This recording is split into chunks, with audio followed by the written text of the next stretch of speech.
આજે બપોરે 2 વાગ્યે મહેસાણાના રાધનપુર 4 રસ્તા સર્કલથી ગોપીનાળા તરફ રોંગ સાઈડ એક શંકાસ્પદ ગાડી ઘૂસતા ગાડીની અટકાયત કરવામાં આવી।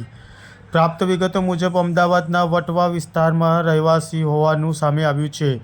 ગાડી નંબર GJ27CM 4060 નંબરની ગાડી શંકાસ્પદ હોવાની સામે આવ્યું છે। રાધનપુર 4 રસ્તાથી રોંગ સાઈડ મકબરાના ઉપરના રોડથી ગોપીનાળા તરફ બેફામ અને ગફલતભરી રીતે ચલાવતા ગાડીના ચાલકે અનેક લોકોના જીવ અદ્ધર કરી દીધા હતા।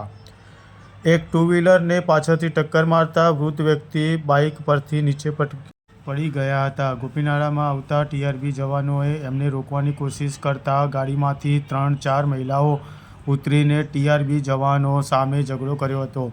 TRBના જણાવ્યા પ્રમાણે ચાલક કોઈ નશીલા પદાર્થથી નશાની હાલતમાં હોય તેવું જાણવા મળ્યું હતું। ગાડીની અટકાયત કરી તપાસના દોર શરૂ કરી દેવામાં આવ્યો છે। જો કે તાજેતરમાં દિલ્હીની કાર બ્લાસ્ટના મામલે સમગ્ર ગુજરાત સહિત મહેસાણા પોલીસ પણ એક્શન મોડમાં છે।